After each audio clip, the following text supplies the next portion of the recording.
Video editor కావాలనుకుంటున్నారా? 24/7 digital media స్కూల్లో చేరండి. కింది నంబర్ని సంప్రదించగలరు. మహారాష్ట్ర ఆర్థిక రాజధాని మన దేశానికి. అటువంటి రాష్ట్రంలో భారతీయ జనతా పార్టీ ఈరోజు మూడవసారి అధికారంలో రావడం అనేటువంటిది భారతీయ జనతా పార్టీ పట్ల, నరేంద్ర మోడీ గారి నాయకత్వం పట్ల మరి ప్రజల యొక్క విశ్వాసానికి అద్దం పడుతుందని చెప్పి మనవి చేస్తూ, నేను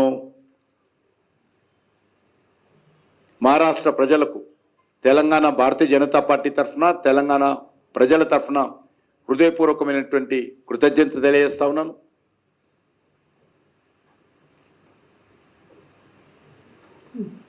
ఈరోజు ఎన్డీఏ భాగస్వామ్య పార్టీలైనటువంటి పార్టీలకు నాయకత్వం వహించినటువంటి దేవేంద్ర ఫడ్నవీస్ గారికి, ఏక్నాథ్ షిండే గారికి, అజిత్ పవార్ గారికి కూడా శుభాకాంక్షలు తెలియజేస్తా ఉన్నాం. ధన్యవాదాలు.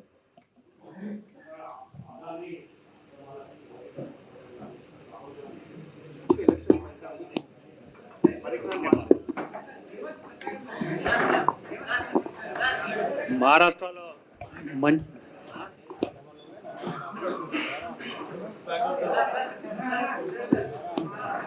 ఇప్పుడు ఒకటి గుర్తుపెట్టుకోండి,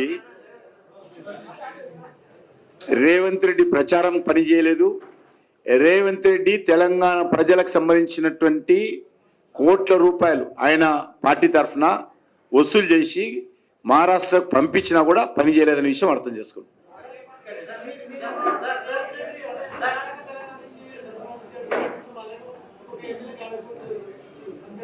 ఎవరంటున్నారు?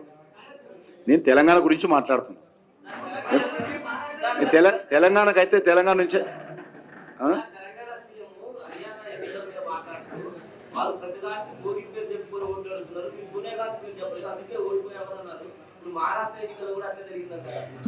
ఇప్పుడు అది ఆయన అడగాల ప్రశ్న.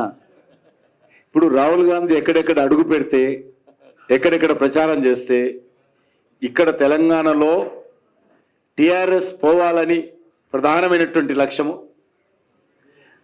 కాంగ్రెస్ పార్టీ ఇచ్చినటువంటి 6 గ్యారంటీలు రెండవ లక్ష్యం. ఈ రెండింటి కారణంగా తెలంగాణలో కాంగ్రెస్ పార్టీ కొట్టేశారు తప్ప రాహుల్ గాంధీకో, సోనియా గాంధీకో, రేవంత్ రెడ్డికో ఓట్లేదు. ఒకటి టిఆర్ఎస్ పోవాలి అనేటువంటి ప్రధానమైనటువంటిది ఒకటి, రెండోది కాంగ్రెస్ పార్టీ ఇచ్చినటువంటి 6 గ్యారంటీలు. ఈ రెండింటి కారణం గెలిచారు తప్ప ఈరోజు హర్యానాకు సోనియా గాంధీ పేరు చెప్పలేదాను, హర్యానాలో రాజీవ్ గాంధీ పేరు చెప్పలేదాను. మరి మొన్న మొత్తం ఈ ప్రచారం చేసింది కదా రాహుల్ గాంధీ, మరి ఎందుకు గెలవలేదు మహారాష్ట్రలో?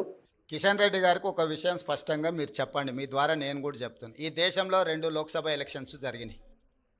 లోక్సభ ఎలక్షన్లు అనేటివి ప్రధానమంత్రికి సంబంధించిన ఎన్నికలు. ఒకటి కేరళ వాయనాడ్లో ప్రియాంక గాంధీ, 2 నాందేడ్లో మహారాష్ట్ర. మహారాష్ట్ర మేము గెలిచినామని గొప్పలు చెప్పుకొని జబ్బలు జరుచుకుంటున్నాడు కిషన్ రెడ్డి అక్కడ. ఈ 2 పార్లమెంట్లల్లో నరేంద్ర మోడీని ఓడించి అక్కడి ప్రజలు రాహుల్ గాంధీ నాయకత్వాన్ని, మల్లికార్జున్ ఖర్గే నాయకత్వాన్ని బలపరిచిండ్రు.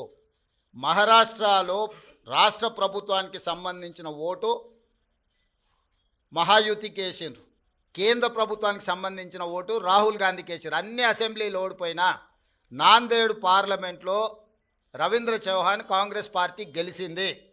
దీన్ని బట్టి నరేంద్ర మోడీ నాయకత్వాన్ని, ఆ మంత్రివర్గంలో పనిచేస్తున్న కిషన్ రెడ్డిని చీదరించుకున్నారు, చీకొట్టిరు మహారాష్ట్ర ప్రజలు.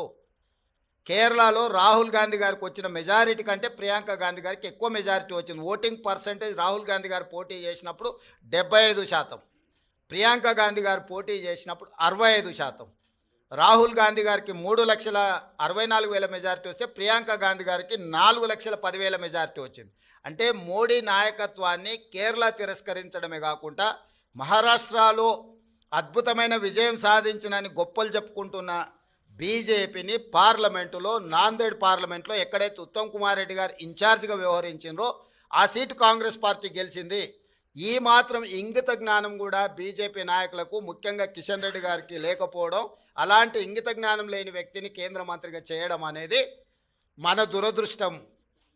కాబట్టి కేంద్రము రాష్ట్రము 2 వేరు. రాష్ట్రానికి సంబంధించిన తీర్పు ప్రజలు ఒక రకంగా ఇచ్చారు, కేంద్రానికి సంబంధించిన తీర్పు ఇంకొక రకంగా ఇచ్చిండ్రు. కర్ణాటకలో 3 అసెంబ్లీ ఎన్నికలు జరిగితే 3 బీజేపీ అత్తా లేదు పత్తా లేదు కాంగ్రెస్ పార్టీ గెలిచింది. వెస్ట్ బెంగాల్లో 6 అసెంబ్లీలు జరిగితే ఒక్క సీట్లో కూడా నాకు తెలిసినంత వరకు బీజేపీకి డిపాజిట్ కూడా రాలేదు, ప్రతిపక్ష పార్టీలు గెలిచినాయి. ఈ రకంగా దేశంలో ఏ కొనను చూసినా మోడీ నాయకత్వాన్ని తిరస్కరించిన విషయాన్ని కప్పిపుచ్చుకోవడానికి మహారాష్ట్రలో మీ ప్రభుత్వం ఉంది, మీ ప్రభుత్వం ఏర్పడ్డది. జార్ఖండ్లో మా ప్రభుత్వం ఉంది, మా ప్రభుత్వం ఏర్పడ్డది. మహారాష్ట్రలో మీకు కొన్ని సీట్లు పెరిగినాయి, జార్ఖండ్లో మాకు కొన్ని సీట్లు పెరిగినాయి. ఇందులో ఏంది గొప్ప, ఏంది వాళ్ళు సాధించింది? ఎందుకు సంబరాలు చేసుకుంటారో నాకైతే అర్థం కాలే. అవును, అంతకుముందు వాళ్ళు టీవీ 9 ఏబిఎన్ నిషేధించారు, నీకు గుర్తుందా? తెలంగాణ వచ్చిన వెంబడే. ఇప్పుడు ఏం చేద్దాం చెప్పు. ప్రజాస్వామ్యంలో ప్రతిదానికి ఒక విధానం ఉంటుంది. వాడోడో ఎల్లయ్య పుల్లయ్య బోడిగాడు ఏదో చెప్పిండని చెప్పి అట్లా వ్యవహరించదు ప్రభుత్వం. ఏది వ్యవహరించాలన్నా రాజ్యాంగ పరిధికి లోబడే వ్యవహరిస్తుంది. ఇవాళ విచారణ వచ్చిన దానికి విచారణ ఎదుర్కోకుండా ఏందేందో వాదనలు తీసుకొస్తారు. ఒకటి నువ్వు పిచ్చిగా ఒకటి క్లారిటీ పెట్టుకో, సైకో రామ్ అంటే తెలుసు కదా, అంతే. ఇక ఆయన పరిస్థితి ఆయనకే అర్థం కావట్లేదు. ఆయన పక్కలో ఉన్న వాళ్ళే పక్కకు వచ్చి ఫోన్ చేస్తారు, అన్న ఇటు పిచ్చిలేసినట్టుంది, ఏందేందో మాట్లాడుతుండు. కాబట్టి ఇప్పటి నుంచి సైకో రామ్ అని ఫిక్స్ అయిపో. Thank you.